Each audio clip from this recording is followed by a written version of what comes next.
സെലറ്റസിന് എന്ന് പറഞ്ഞവരെ ഇന്നത്തെ ലേഖനഭാഗത്തില് പൗലോസിലെ എഫേസോസുകാർക്ക് എഴുതിയ ലേഖനമാണ് നമ്മൾ വായിച്ചു കേട്ടത്. ഇവിടെ പൗലോസിലെ പറയുകയാണ്, നിങ്ങൾക്ക് കൈവന്നിരിക്കുന്ന ദൈവകൃപ വ്യർത്ഥമാക്കരുതെന്ന് ഞാൻ ആഗ്രഹിക്കുന്നു എന്ന് പറയുകയാണ്.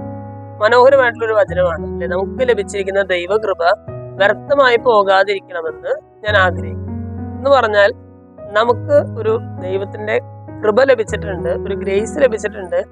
അത് വ്യർത്ഥമാക്കി കളയാനായിട്ട് നമുക്ക് മാത്രമേ സാധിക്കുകയുള്ളൂ എന്നുള്ളതാണ്.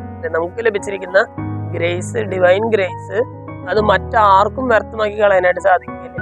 എൻ്റെ ചിന്തകളും പ്രവൃത്തികളും വഴിയല്ലാതെ മറ്റൊരാൾക്കും എനിക്ക് ലഭിച്ചിരിക്കുന്ന കൃപയെ വ്യർത്ഥമാക്കാനായിട്ട് സാധിക്കുകയില്ല. അതെല്ലാം എൻ്റെ സ്വാതന്ത്ര്യത്തിന് ദൈവം വിട്ടു തന്നിരിക്കുന്നതാണ്. അതുകൊണ്ട് പൗലോസിലെ പറയുകയാണ്, നിങ്ങൾക്ക് ലഭിച്ചിരിക്കുന്ന ദൈവകൃപ വ്യർത്ഥമായി പോകരുതെന്ന് ഞാൻ ആഗ്രഹിക്കുകയാണ്. സ്നേഹമുള്ളവരെ, ഓരോ ദിവസവും വിശുദ്ധ കുർബാനയിൽ സംബന്ധിക്കുന്നതിലൂടെ, ഓരോ ദിവസവും നമ്മൾ ഓരോ പുണ്യപ്രവർത്തികൾ ചെയ്യുന്നതിലൂടെ നമുക്ക് ലഭിക്കുന്ന ദൈവകൃപ, അത് പാപം ചെയ്യുന്നതിലൂടെ, പാപകരമായ കാര്യങ്ങളെ കുറിച്ച് ഓർക്കുന്നതിലൂടെ അല്ലെങ്കിൽ ചിന്തിക്കുന്നതിലൂടെ നമ്മൾ വ്യർത്ഥമാക്കി കളയാതിരിക്കണമെന്ന് ഇന്നത്തെ വചനം നമ്മൾ ഓർമ്മിപ്പിക്കുകയാണ്. ഇന്നത്തെ വചനഭാഗം വായിച്ചു കഴിയുമ്പോൾ ദൈവകൃപയിൽ വളരാനായിട്ടുള്ള ഒരു കൃപയ്ക്കായിട്ട് നമുക്ക് പ്രാർത്ഥിക്കാം.